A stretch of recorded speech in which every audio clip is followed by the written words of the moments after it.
food go? Why is it not so simple for restaurants to donate cooked food?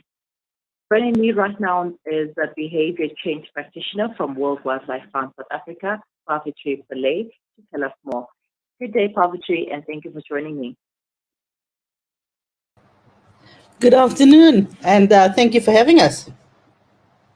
First of all, what do restaurants do with the leftover food? So the unfortunate thing is that there is quite a bit of food waste once you have prepared food, so cooked food. It's quite amazing that our food system is broken, and legislation and the fear of litigation against somebody getting sick from cooked food has prevented restaurants and some retailers from actually donating cooked prepared food. They're very good, and there are lots of schemes around donating food that hasn't yet been processed or prepared, so vegetables and fruit and things like that. And that is easily donated, but prepared food, unfortunately, is wasted and will go to landfill if the restaurant cannot use it in any creative way with follow-up dishes the next day or as ingredients in other dishes as well. Mm-hmm. Now, what's the difference between food donation and food waste? So, a great question. Yeah. So, food loss and food donation, food waste are three very different aspects. Food donation is usually food that is viable for human consumption and will can then be donated to a third party, either to a home, to a feeding scheme, to places like Food Forward SA, Second Harvest, etc. Food waste is what exactly is wasted and is gone to landfill. So, in other words, it's thrown in the rubbish bin. Food waste, in this instance, food waste is usually something that's not edible. So we basically, it's not used for human consumption. And then food loss is the problem. Food loss is food that does go to a landfill, but can also be still edible. And that is a huge problem in South Africa, and that we have food that is lost to the system that could have either been provided for human consumption or animal consumption. Uh-huh. So, why can't restaurants donate leftover cooked food instead of throwing it away? I mean, is there a law that stops them from doing this? So I think there isn't real legislation around it. I think the fear is that if the person who receives the food gets ill, the restaurant is held or the retail is held accountable. So there is the risk of legislation, of any kind of litigation against the restaurant. It doesn't, we don't know how long the food was sitting with the person who received it, when they consume it, etc. So there isn't any rules around, if you give off cooked food, then the person receiving it must consume it within a certain number of hours or days. And I think that's where the lines get very blurry. Which is, as you can understand, is a problem because it's edible food that's going to waste in a country where we have a massive issue around food insecurity, child stunting because of poor nutrition. And the strange thing is that, cooked food donations, or the ability not to donate cooked food, is just one aspect of the whole food chain problem. We have massive food losses and waste, the biggest being actually post-harvest, where almost one third of what we produce is wasted, and that's at farm level. And there's so many drivers for that. But on average, what we're wasting in total in South Africa is around 10.3 million tons of food per year. And this is food that could feed basically about 3.3 million starving South Africans. That is a lot. Wow, the numbers are too high there. Now, if restaurants can't give away the food, if they can't donate the food, why don't they just allow people to come into the restaurant and eat them there? Well, they could. I know that in some of the Turkish restaurants, they tend to have a freezer outside and they put food there and people take the food at their own risk. So restaurants can be creative around what they do. But the first port of call was not to have waste. And I think that's where we need to start this journey. It's very important for restaurants not to be preparing so much surplus that they have waste at the end of the day. It's also for them to be smart about how they use those ingredients responsibly, what they're cooking, and how they can basically enable that whatever they've cooked, they can use for supplementary in other dishes. They can be creative around that waste. But I think the first port of call is for restaurants not to waste or not to have waste, in such large volumes, that we actually have this issue, because it has such a knock-on effect, and lots of people don't realize this, but what you waste on a plate actually has a massive environmental footprint. And that is something WWF, and my job in particular is working very hard at, trying to change people's behavior to understand that when you throw something away, you have thrown away all the water that was used to produce it. You've thrown away all of the nutrients from the soil. You've thrown away all of the energy that was used to produce it, all of the human labor that went into produce. And when you consider the fact that we have very finite resources, natural resources, that produce our food, we shouldn't be. And I have some very scary statistics which I usually tell people. And this is from what we call life cycle analysis that we've kind of done over the years as WWF South Africa, and it's actually quite frightening when you think about one piece of steak. Throwing away a very small piece of steak is basically insurmountable to anywhere between a couple of thousand liters of water, because that is what it took to produce that one piece of steak. People don't really know this; they don't see this. The stats are actually quite frightening. So something along the lines of one of the comparative studies that we've done at WWF is to kind of understand what does that equate to. So, for example, all of our food waste collectively could give us 16 weeks of energy. And given the ESCOM debacle that we have, when you think about throwing your food away, you need to consider then that's amount of energy you've thrown away. So in a year, 10.1 or 10.5 million tons, we could have had sufficient energy to power some of our cities. We talk about throwing away food waste around milk. I mean, so often I see people just saying, oh, this milk is gone off. I haven't had time to use it. And they toss it. And then you look at it and you actually look at the life cycles analysis and you look at something ridiculous, like a couple of thousand liters of water has gone into producing that 1 liter of milk, which you've now thrown away. And that excludes what was the water that was in that milk bottle. So it's important for restaurants to understand that when you're wasting, you are actually throwing away vital natural resources that we have limited supply of. And so my first port of call to most restaurants is just try not to have waste. And then where there's waste that is, you can't, it's unforeseen, find avenues and creative ways to, and I actually don't like the word waste, but when you have those leftovers or disused food, find ways and creative ways to actually use it. And that's part of this whole process around changing your behavior around how you view food. I mean, food should never be viewed as waste. Not at all.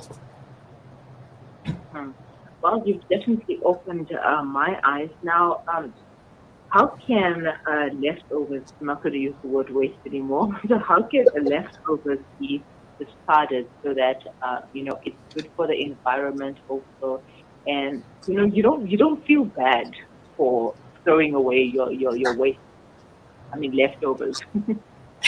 Absolutely. So, if it's in your household, which is really important because you have a lot more control over your leftovers in your household. Some of the things that we always say to people is, if you have to buy bulk, and I know with the South African economy, buying bulk and buying more is usually cheaper, and people just, can afford that, so they buy bulk. So if you're going to buy bulk, know that you're probably not going to use everything you've bought. So share it. Share it with family, share it with friends, share it with your community. If you process it, let your freezer become your best friend. Be creative with your leftovers. There's so many recipes. There are so many wonderful ways for you to be creative. And this is what I ask of restaurants as well. At the moment, WWF will be launching a campaign over the festive season. I don't have to tell you how crazy South Africans go around purchasing too much during the silly Mhm. season. Too much food, too much plastic, too many gifts, too many things you don't need. And what we're trying to do with our campaign, it's called Same Taste, No Waste, is we're using very well known chefs in South Africa to actually show you what to do with leftovers and what to do with food that is kind of caught between the trap of use by and actually gone fraught. And a lot of people see the use by date and they think, oh gosh, this food is gone off. It actually isn't. A use by date is just telling you that on this date, the food is optimal. But after that, for a few days, probably even a week or so, you can still utilize it.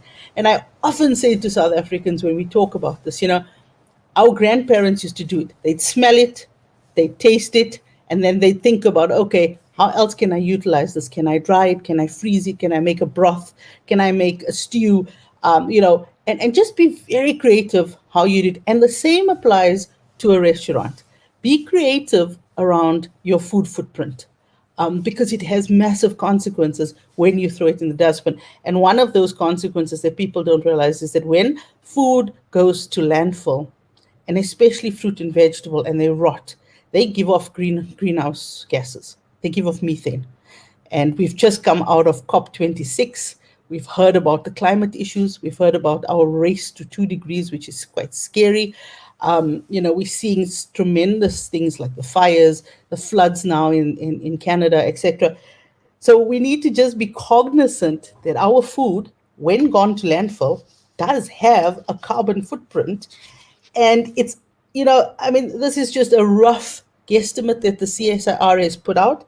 They're saying that based on our food wastage, we're roughly putting about 4.4 gigatons of carbon dioxide into the atmosphere. And in food, it's in the form of methane, which, as you know, is also a very, very bad greenhouse gas.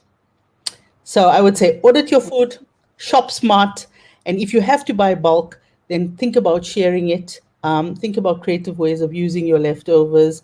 I don't have to speak to you about sharing, giving alms. Your radio station speaks about it at length, which is wonderful. And the same extends to the food in your fridge. Mhm. Yeah, well, I know that some retail stores would have like a special that run maybe for the day at a certain time, like after 2 or 3 p.m. Then they'll have uh, um, some food items that they sell at a lower price, which makes it easy for people who don't have much money to purchase those items, and they can take home and they can use as they prefer. And going forward, what should be taken into consideration when donating food? And restaurants would like to donate food, but can't really donate the cooked food, or rather are afraid to donate cooked food. Yeah, absolutely. So I think the first thing would be to understand the timeline of your food. When was it prepared? What is its shelf life? And then kind of figure out, can I actually give this to a shelter? And then work directly. And I say this, the retailers have been great in working with people like Food Forward and Second Harvest, where there's a central point where any fresh produce that needs to be donated is sent to places like Food Forward, and then Food Forward either processes it or they pass it on to feeding schemes, and they have credible standards. So if the food is bad, it won't move on in the supply chain. But if it's not, then they find avenues. And I think the restaurant industry needs to start coming around with similar programs, similar projects. Figuring out how do we then redistribute cooked food. What are the criteria? What are the standards? What can we put in place as a collective culinary industry, as a collective hospitality industry, where we can actually then donate cooked food, and what is the repercussions for it? So a lot of collective action that needs to happen. And as far as I know, massive critical mass hasn't happened around that. And then the other part is, rather cook, cook in stages, like, cook a little bit, and if you sell it off, great. And then add the bulk. And it might not be feasible.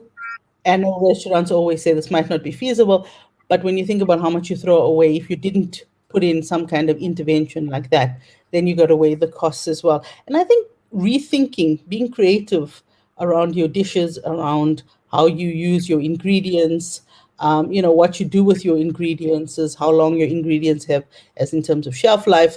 All of these little interventions you can put in place. And I have to be honest, I mean, I think people like restaurants to be creative around their dishes. So if you have something left over from the previous day, can you incorporate into another dish and make something new and creative? I don't see patrons throwing that away and saying, well, I don't want to eat that because it's cucumbers from yesterday. I don't think so at all. I think there's definitely ways. And then my most important one is educate your patrons. When they leave large portions of chips, I mean, the restaurant cannot redistribute that food because it's been touched by somebody else. And very often that part is there's a whole lot of issues around diseases and hygiene, etc. So that food, so when you leave your plate of chips and it goes to the kitchen, it will be discarded. So, educate your patrons around food waste. Involve your patrons in saying, rather have smaller plates, which is something we urge restaurants to do. Offer smaller portions. Because then people can have a smaller portion, and if they're still hungry, can order more rather than order a massive portion and have to waste half of it. And I mean, lots of people don't like to take food back home, so they just leave it on their plates at the restaurant. Hmm. We still have a long way to go, and the restaurants start being creative and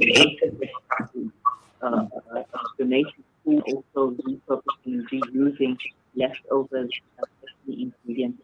But thank you so much for your time, Pavitray, and have a wonderful day. Thank you very much for the opportunity. Bye. Bye-bye. Behavior change practitioner at WWF South Africa, has taken us through this issue that we're currently facing, not just locally but globally, where leftover food is discarded, and the waste goes to landfill instead of being repurposed or recycled. And this is a big problem because millions of people go hungry, and the environment, the planet, is getting destroyed in the same process. So restaurants need to do something about it because the majority of the food that is going wasted is coming from the restaurant and retail industry. So if you are in the industry, perhaps give us some tips or information of how you discard your food, the leftovers. Do you give them away? Do you have a company that you work with that collects and distributes the food on your behalf? Perhaps you're afraid of handling the food, or your employees handling the food, and you're worried about the cross-contamination of them handling it and handling it when they are distributed, etc. With so much cross-contamination. But there's so many things to consider when it comes to donating leftover cooked food.